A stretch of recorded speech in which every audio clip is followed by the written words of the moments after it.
Hello people of YouTube, Rich from PCGamesN here. I'm joined by Matt. Hi there. And today we're not going to be talking about Destiny, we're going to be talking about Anthem, which is BioWare's recently announced big ticket AAA game, which supposedly is actually quite a lot like Destiny, but Matt's been taking a closer interest. So let's kick off. Matt, tell us about Anthem. What is it? Right, so Anthem is a co-op live service game from BioWare. It has the intention of lasting 10 years, believe it or not. This is BioWare's next massive project. Where have we heard that before? Yeah, they've got a lot riding on it, and it's quite clearly they've been influenced, I would assume, by Destiny. There's a lot about this game that appears to be swimming in similar circles. So it's a game that's played with a team of 4 people. You have a drop-in, drop-out co-op system, and it's played in a shared world that, again, seems similar to something like Destiny or The Division, if you've played those games.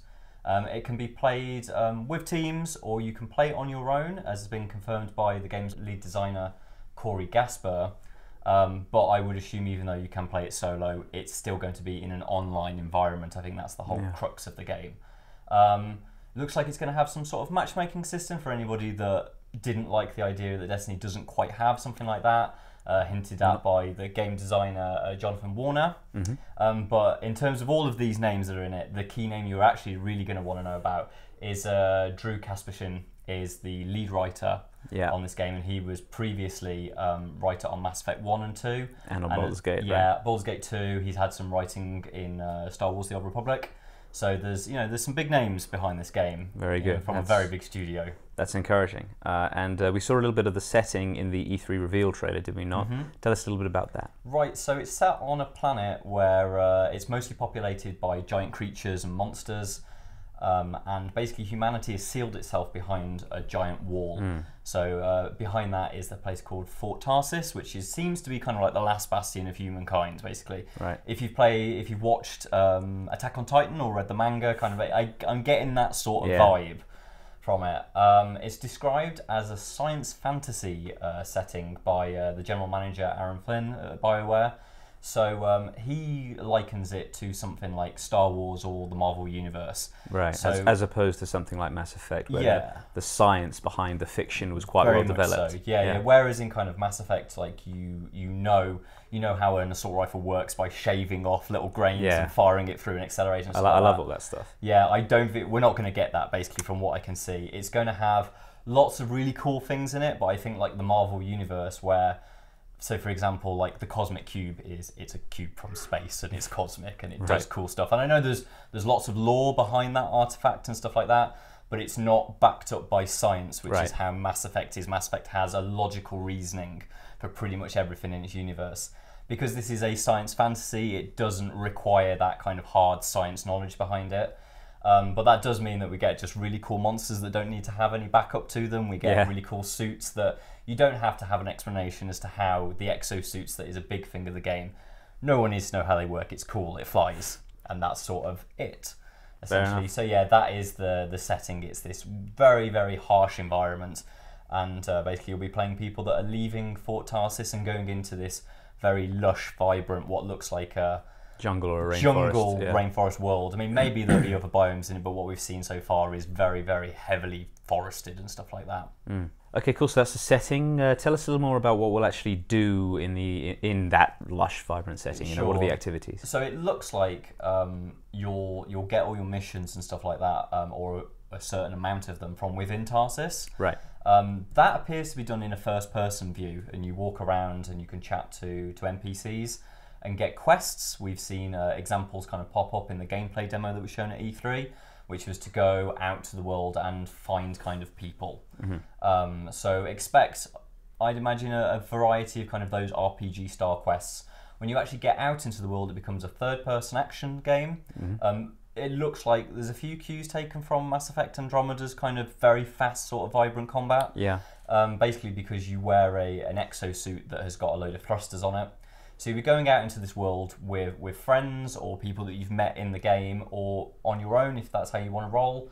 And there'll be a variety of different events that are based around kind of either what look like story quests, kind of things that just appear in the world. We know that there's a system called a Shaper Storm, which looks like a world event that might kind of just happen on maybe a timer or random intervals and stuff like that. And this appears to be a very, very heavy lightning sort of based storm. We don't actually know what happens when you get to it. It was at the end of the E3 demo, it kind of led into this as being the big thing, kind of like the people that were playing that demo teamed up with another 2 people, and it suggested that this could be a massive thing. So I'm expecting something kind of like maybe like a strike from Destiny, or maybe kind of one of like Final Fantasy XIV's kind of world events or something like that. We've seen some other kind of icons that were spotted around the world that sort of makes us think, oh, okay, those look similar. So there are kind of like exploration kind of activities. You definitely get XP for exploring new places. Right. So I think exploration is probably going to be a large factor of this world. And there was a symbol that kind of looked like a skull, which reminds me a little bit of the skull logo that's used for raids in like Destiny and stuff like that.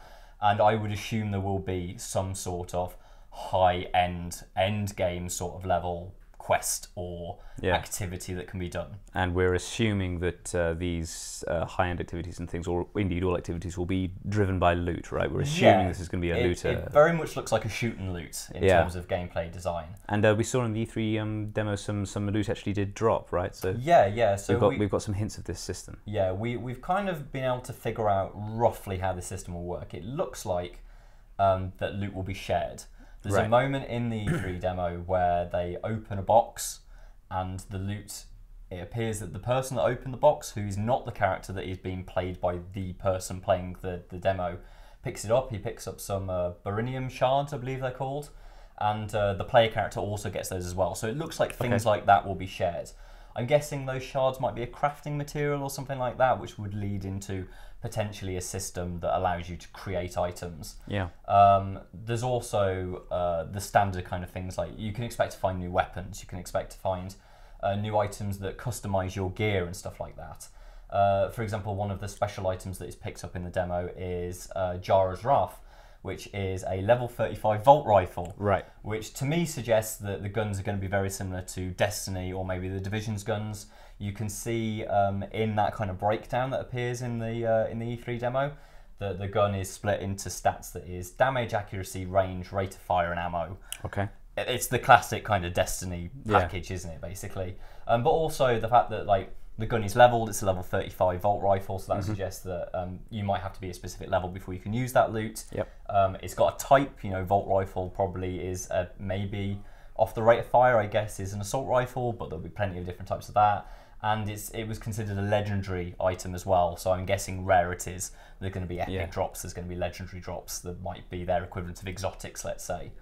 And yeah, the other sort of things that we saw like a shotgun being used in a scout rifle, so I assume to expect it to be very heavily driven in terms of loot on your weapons. Alright, good stuff. And the other thing that we saw in the trailer quite heavily featured, right, are the javelins, the exosuits. We saw that you'll be able to climb into them. They look very sort of claustrophobic when you do that. Yeah, it's not a mech suit like a Titanfall. This is very cozy. It's the Iron Man suit, basically. Right. It is a close-fitting exosuit with thrusters on it. The very noticeable thing I think about it is the way that it kind of functions as both like this hover kind of device where you can kind of jump, a bit like Mass Effect Andromeda's kind of jetpack. Yeah. But also there's quite clearly a button that you can press that turns it into the Iron Man forward flight, kind of arms behind you, thrusters coming out from shoulder blades and hands and stuff like that. It basically looks like the coolest thing that I've seen for a long time. It looks really joyous, doesn't it? Like really good fun. The physical speed that these things seem to be able to attain, and because the map is obviously extremely open, loads of kind of things to fly, like big tunnels they were flying through. There's a moment where they kind of plunge into like a river, but it's got like a chasm that goes really deep. That looked awesome. Not enough big AAA games let you do that. No, that's a power fantasy that's definitely been missed. Absolutely. And talking about power fantasies, obviously the suit is not just for flying around and exploring this amazing world in. It's for fighting in. It's a combat suit. So you're all playing people called freelancers, these guys that are going out into this really dangerous world. So obviously they want to have kind of weapons on it, basically. So we've seen 4 suits so far, of which we definitely know the names of 2 of them. Okay. The first one, which is what the main character was using in the E3 demo, is called the Ranger, which is an all-rounder sort of suit. It's kind of like, I guess, the equivalent of the soldier class from any sort of like basic kind of RPG setup. Right.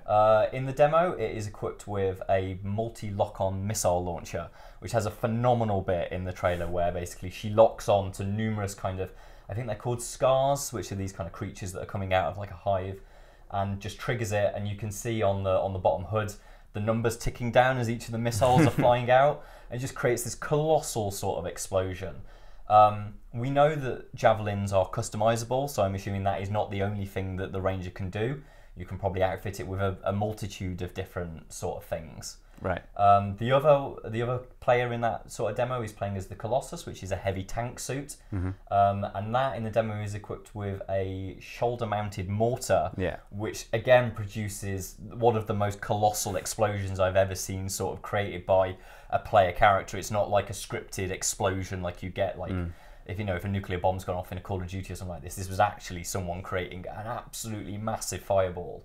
And they also have a ground pound attack. It does appear that I'm going to guess that quite a lot of them have like maybe a melee and an artillery piece, let's say, alongside kind of like the weapon that you've got equipped. At the bottom of the screen, you can see there's sort of like the HUD, which has got it's obviously it's an Xbox game that they were showing it on because it was the Microsoft conference, but you've got something on right and left trigger. Of which was sort of like the homing missiles were on the one. We didn't see what the Ranger had got on the right trigger. But what it did appear to have is in the middle, if you hold down both triggers, it does something, which to me suggests that javelins have supers, because in Destiny, when you hold down both triggers, you trigger your super move. We don't know what those are, but I'm going to assume it's quite a flashy looking game. It's probably going to be a very flashy looking super attack. The final two javelins that we saw in the demo, the first one, I don't really know what it was. We didn't see a lot of it, but it appears to be maybe a different spec Ranger. But the fourth one, very, very interesting. It appears that with this kind of sci-fi fantasy theme going on, that there might be maybe a mage sort of javelin. Right. It's really, really close fitting, very, very slender, with a cloak and sort of like almost like a hood-styled headpiece. But the arm is kind of like charged with what looks like elements, maybe. There's some concept art which shows it in different sort of charges, like maybe lightning, maybe fire, maybe ice. We've also seen when those kind of extra characters sort of drop into the co-op scene, there's like a plus sort of 7% with a lightning bolt next to it and stuff like that, suggesting elements are a part of Anthem's world. As they are in Destiny. As they are in Destiny, And also that suit doesn't have thrusters. It kind of hovers and has sort of like, you know how like Mass Effect fields kind of float around adept characters in Mass Effects?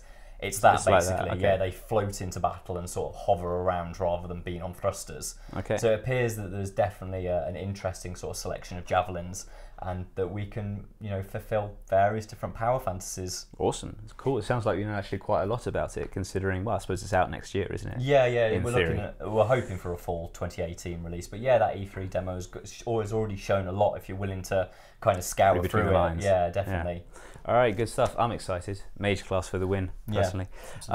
Thanks very much, Matt, and thank you very much for tuning in. There's plenty more on our site about Anthem. Check out the Everything We Know piece. And we'll see you next time. Remember to like, share, and subscribe, and take care.